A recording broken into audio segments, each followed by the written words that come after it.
While I've spent most of my career as an anime talker-abouter talking about individual characters, scenes, and series, my privileged position does also offer a broader perspective on trends within the world of anime at large. And in a highly competitive, volatile market like the anime fandom, where mere days can make the difference between man of culture status and shit-taste poverty, it can pay dividends to analyze such trends and seize on the opportunities which they present. I'm here today to present one such opportunity to you all. Monster girls and demi-humans, particularly cat and oni girls, have been dominant on the waifu index for a while now, leaving us long overdue for a shakeup. And while the VTuber explosion that I predicted 2 years back in my Kizuna Eye video has given them some extra legs, despite the general lack of legs on VTube and also in Monster Girls, the next big thing in the world of anime and anime-adjacent media has arrived in full force this season, which is witches.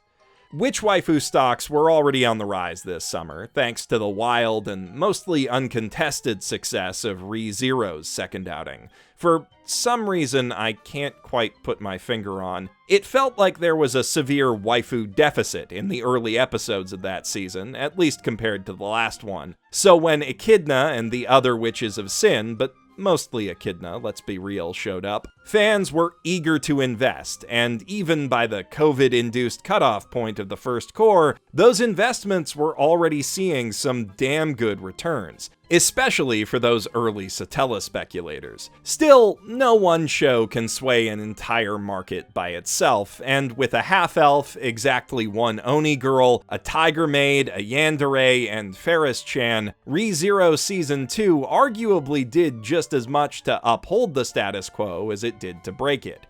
But this fall truly is the season of the witch. I mean, they are everywhere. Shonen Jump is pushing them, they're popping up in gacha anime, not to mention the big new gacha game. The designated class hottie and the new isekai hotness rolled the pointy-hatted mage class at character creation, and witches are the central narrative focus of the season's 2 biggest new light novel adaptations. This kind of heavy saturation has a high chance of generating fan creation feedback loops, populating Pixiv tags that we're already seeing increased seasonal traffic, and elevating relevant original characters alongside officially recognized flavors of the month. These OCs will then go on to help sustain the trend when official works are thinner on the ground, and collectively, all of those cuties will inspire similar characters and concepts in future and even currently ongoing manga and light novel series that will in turn fuel more anime and game adaptations down the line. But any old nerd could explain such basic economic theory to you. You come to me to answer the big questions. Not just how this explosion is happening, but why. What is it about witches that makes them so fun for artists and animators to work with? What's appealing about them to the average waifu consumer or investor? And what kind of return can you expect to see on your investments, beyond the emotional payoff that ReZero already delivered? All of those questions and more will be answered soon enough, but first, today's investment tips are sponsored by ExpressVPN.com/basement. Tales of witchcraft and wizardry often take us through portals into secret worlds hidden beyond our own, and ExpressVPN works in much the same way, only on the internet. Also, instead of a portal, it's an encrypted tunnel that sends your web browsing data through a secure, high-speed server in one of 94 different countries, and instead of dragons and whatnot, what you'll find on the other end is mostly shows, movies, and music that aren't available or aren't as affordable wherever you happen to live. And those may or may not involve dragons and whatnot, but that's beside the point. Living up in the frozen wastes of Canada, I use it quite frequently to access Hulu, as well as content on other platforms that's region-locked, like His and Her Circumstances on Amazon Prime. But that's not the only advantage you'll get using ExpressVPN. With its high-grade encryption, it helps you hide your browsing habits from ISPs, tech companies, and governments looking to harvest your data, and stay safe from hackers on public and private Wi-Fi networks alike. And with one-button apps available on every device under the sun and customer support on hand 24/7 to answer your questions in seconds, using those powerful tools is as easy as can be. To see for yourself why CNET, The Verge, and many others have rated ExpressVPN as their #1 VPN provider, and find out how you can get 3 months of service free, click the link in the doobly-doo to head to expressvpn.com/basement today. Instead of an anime, I'd like to start this economic analysis off with Genshin Impact. And not just because of the impact its gacha system has had on my personal economic situation. The game is a very well put together medley of good ideas from other pieces of media, Breath of the Wild's basic sandbox design being the most obvious example, but MiHoYo also takes heavy inspiration from anime. And as such, their witch characters, Mona and Lisa, Da Vinci? provide just about the strongest and most straightforwardly appealing examples you'll find of generic witch waifus. That said, I should quickly clarify that I am not advising anyone to invest in Genshin Impact's gacha system. That will not help with your waifu portfolio. The only currencies that are actually accepted on the waifu stock market are time, love, and super chats. Lisa's look reminds me a lot of the sorceress from Dragon's Crown. A side-slit dress to show some leg, a worryingly loose, lacy top barely containing ample assets, and a big, ostentatious hat designed to draw your gaze away from all that and to her eyes up here. Her design's a little less exaggerated and far more ornately detailed than Vanillaware's Jiggle Physics benchmark, with beautiful violet and gold floral embellishments and a stocking skirt combo to create a bit of that all-important absolute territory, but she still gives off the same essential Ara energy. You really feel that energy in her first in-game side quest, in which you're forced to help her collect some overdue library books, though in reality that's just a thin excuse for her to take you out on a date. You get to make some fun, flirty dialogue choices and get some equally fun responses back, since Lisa seems quite eager to enjoy your, company. Witches tend to be unconventional and uninhibited, and this sort of forward, flirty attitude is a common way of reflecting that. So common that the nameless archetypal witch in Goblin Slayer was given the same basic character archetype. Lisa's take on it is perhaps a bit more gentle, but not too gentle. Please. Please? Another way that's reflected is by making witches obsess over themselves and their areas of study. And while the gacha gods have yet to grace me with her presence in my party, from what I've seen, Mona seems to fit that template to a T. She thinks rather highly of herself and her astrological research, and isn't afraid to say it or to speak equally bluntly on other matters or about others. She's aloof, a bit of a tsundere, not unlike Rin Tosaka.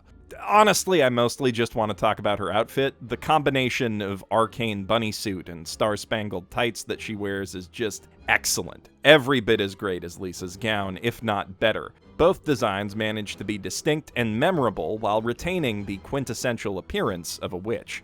A lot of the witch's innate appeal lies in her simple, classic look. Whether you're throwing together a last-minute Halloween costume or creating a full-blown character, all you need is a pointy, wide-brimmed hat, a long, dark cloak, cape, or dress, and maybe a broom or wand to tie it all together. And those design elements are very versatile. Depending on how you size them, what you choose to omit, and how they're worn, your witch or witch-like entity can come off as quiet and reserved, bold and brash, or sweet and naive. And that's without even getting into the nearly limitless possibilities for aesthetic variation, as we saw in the Genshin characters. So long as you don't retrace the evolutionary steps of the early anime industry and accidentally reinvent the modern magical girl, the sky's basically the limit with witch costumes. You can blend witchy elements into conventional seifuku, make them look fancy with some gothic Lolita flair, add some unhinged explosive energy to the outfit, or fuck it, turn them into a firefighter. Maki has an excellent design, but she's really just a callback to Atsushi Okubo's more extensive, groundbreaking work exploring this broad design potential in his previous series, Soul Eater, where witches were one of the main antagonistic forces. Erika was cute and quirky, Mizune as sexy as she was, or they were, strange. Arachne was hot, like, so hot, holy crap. And Medusa was just plain scary. I mean, all of the witches in the series are, except for Angela, but Medusa's next level liver and fava beans with a nice Chianti crazy, and insanely manipulative to boot. She also doesn't really fit that simple, classic design at all, trading the dress and hat for a cool sleeveless hoodie and jeans, and the wand for freaky living snake tattoos, which is the witchiest thing about her, actually, for a Japanese audience at least, since over there, snakes are a common form of familiar for spellcasters. Yet, take one look at Medusa, and even my terminally European brain immediately screams, "A witch! A witch! And I think that's precisely because she's so dang scary. Witches are meant to be menacing, spooky, unsettling, or at the very least, a little intimidating in a strong, liberated lady kind of way. They exist in defiance of the mundane preconceptions and laws that bind mortal men, like gravity. They're not bound by our morals either, or even what we'd think of as common sense. Much like monster girls, that can give them an innate, somewhat dangerous appeal. Or it can simply allow them to resist conventional characterization and inject some freedom and fun into an anime's story. And if you can capture that ephemeral, unnatural essence of witchiness, then you can make your witch look like, well, whatever the hell you want. A smoking hot, blonde and bubbly magical girl who punches first and asks questions never? You got it. A demure, shy cutie who hides her face away behind a massive lime green scarf? Go to town. Echidna comes the closest of ReZero's witches to looking the part, and it's still easy to forget that you're drinking tea with anything more than a normal lady when you're looking at her. Or that that's, not tea. But once she starts talking, she gives herself away. They all do, in one way or another. Each of the Witches of Sin has an utterly inhuman way of looking at the world and an inescapable, uncanny air about them. Even the nice, or should I say, less obviously threatening ones, are well beyond our comprehension. But that does allow them to offer insights and perspectives that more conventionally minded folk might miss, and even help Subaru wrestle with his inner demons in a way that his friends simply can't. This is supposed to be a quick, fun video though, so I'll wait for the end of the next season of ReZero to really dive into their characters. For investment purposes, all you really need to know about the Witches of Sin is that they are at once really darn cute and really damn weird and scary, and in a weird way, that only makes them cuter. Before the mid-season finale, at least, Echidna was far and away the most popular new character of the season, and I think the creepy nature of her character contributed a lot to that. The way she talked to Subaru was arrogant, overly familiar, and more than a little violating. She is effortlessly casual about invading his deepest thoughts and manipulating him with secrets and half-truths. Yet that gives her an alluring air of mystery, and her calculated curiosity is an almost close enough approximation of genuine personal interest. She ticks a lot of waifu boxes, but in a way that's always just a little off. A waifu scantron would definitely fail her, but the less precise human mind is more inclined to give her a pass for missing the boxes just a bit, even if it has some subconscious misgivings. In fact, those ultimately just have the conscious effect of making you think about her more, pondering fruitlessly what her deal is, wondering what she might want to do to Subaru, or to you, contemplating what that tea tastes like.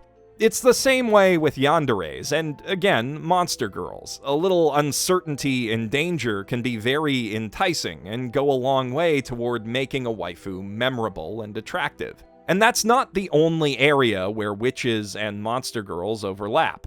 Thanks to their inherently fantastical nature, witches open up a wide array of possibilities for storytelling and animation that other waifus simply can't. But unlike monster girls, those possibilities extend well beyond examinations of their unique anatomy and the ever-present question, but how do they fuck though? Both are still unavoidable avenues of world-building inquiry, of course. Invent a spell that makes things grow, shrink, float, turn invisible, or do literally anything else, and the creative perverts in the fan art and fiction communities will find an alternate use for it almost immediately. But, and this may come as a surprise to some of you who only watch anime, there's actually a lot of fun to be had with the concept of magic that has nothing to do with making clothes disappear. Trigger, of all studios, demonstrated that beautifully, and I mean truly breathtakingly beautifully, with Little Witch Academia, a fantastical, fan-service-free romp through a world of wonders packed end-to-end with imaginatively magical animation. Transformations, conjurations, and crazy creatures of all kinds gave Trigger's talented team of artists plenty of room to flex their creative muscles, and the results really speak for themselves. The simple, flowing, monochrome cloaks and big, broad-brimmed hats of the Academy's uniforms also lend themselves quite well to the studio's bold, cartoony style. With her top-heavy blob of a body and mostly optional feet and hands, Susie is one of the most efficiently and delightfully designed animated characters out there, and most of the witches, little and otherwise, around her are equally memorable and charming. Conversely, Tite Kubo's Burn the Witch eschews basically every conventional element of witch design, replacing wands with toy-looking guns, brooms with cute little dragons, and the traditional hat and cloak with a plaid-shawled British boarding school uniform deal for its main characters, while the higher-ups in the wizarding world wear basically whatever they want. The only uniform factor between them all is that they all have drip for days, as is to be expected from the stealth sequel to Bleach. Honestly, beyond a vague European fantasy vibe, there's not much overt witchiness to Burn the Witch. Its setting and characters feel quite contemporary, particularly its leads, Noelle and Ninny, who are more concerned with romance and reputation, respectively, than anything to do with the craft. That said, we do already have a solidly faithful and beautifully rendered anime translation of Britain's actual magical traditions in The Ancient Magus Bride, and Burn the Witch's modernized approach to mysticism is a lot of fun in its own right. I mean, just look at this shit. A jet-set radio wizard riding a dragon just tagged the motherfucking sky with magic spray paint to make an even bigger dragon with wings of lace explode itself with stardust. It doesn't get more anime than that. Honestly, I'm not huge on Kubo's storytelling sensibilities, but his visual imagination is next level. Wandering Witch, the journey of Elena, brings all the qualities we've talked about so far together into a very nice package. Its titular witch, Elena, has one of the most adorable and appealing character designs I've seen. The pink hat with the ribbons, the detailing on the sleeves of her robes, the tote bag full of scrolls and books hinting at her studious nature. It's a nice mix of pretty looks and personality-packed details. And the other witches in the show look similarly fantastic and fantastical. I especially love the vault of shimmering stars hiding under the brim of her mentor Flan's hat. Now, Elena herself would be the first to tell you how pretty she is. In fact, she does so in narration at the start of most episodes of the show. And just speaking personally, that ego bordering on narcissism kinda puts me off her as a person, especially considering how little inclination she shows toward helping others, even when she's the only one who can help, or she personally made the problem worse. I don't know that I'd want to, hang out with Elena. But she's definitely an interesting, unconventional character, so I can understand why people like her as a break from the norm. And if the narrative does address her detached tourist attitude and general arrogance as character flaws down the line, she could end up having a really compelling arc. Not unlike Ged from Earthsea, for the 20 or so people who will recognize that name, and the 5 total out of those who've actually read the book instead of just watching the movie that almost made Hayao Miyazaki disown his son. I'm still sticking with Elena on her journey, despite my misgivings, in part because I'm hopeful for such an arc, or at least interested to see where they take her if they don't make her a better person. Also, in part because I want to see more of the beautifully textured, detailed world she's journeying through, especially the darker side of it we've seen in recent episodes. But if I'm being completely honest, it's mostly because the magic in this show looks dope as fuck. Like the wizard duel in the first episode, that is a damn fine wizard duel. Also, the bit where Flan leaves and the wacky treehouse she's been living in just transmogrifies instantly back into a regular old tree, perfection. The big monster battle in episode 4, majestic. Shit, even the flying scenes look and feel really good, and that's hard to pull off in animation. Your mileage may vary if you're looking for a waifu in this show, but if you want to see a world come alive with magic, it is hard to beat.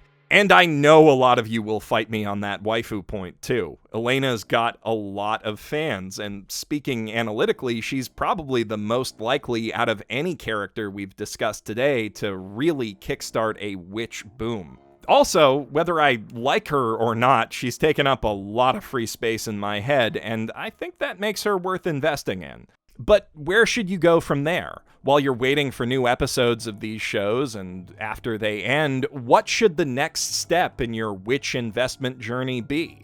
Well, like I said, there are a few other lesser witches to appreciate this season, and ReZero's coming back next season, along with some other isekai and fantasy series that may scratch that itch. And luckily, this isn't the first time this trope has risen to prominence, so there's a lot of good older stuff to get invested in while you await the next big wave.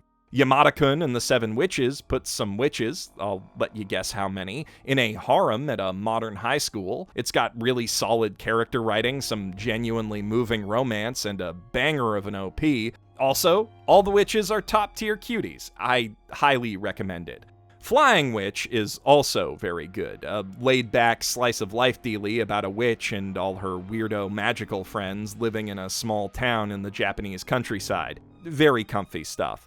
Looking back at older stuff, I haven't seen much of witchcraft works, but the characters are definitely the right kind of eccentric, and the action is a lot of fun. I really love those Clockwork Bunny Knight guys, they're just great enemy designs. The Familiar of Zero puts an isekai magic school spin on the mid-2000s harem comedy formula, and it's pretty good, really funny. Maburaho does more or less the same thing, minus the isekai part, and it's very not. Do not watch that show. I hate it so much. The only reason I'm even bringing it up is to say that I hate it, because that's how much I hate it. What else? I know Witch Hunter Robin existed, but I can't tell you the first thing about it, despite having watched several episodes on YTV. I think it had sort of like a dark cyberpunky vibe.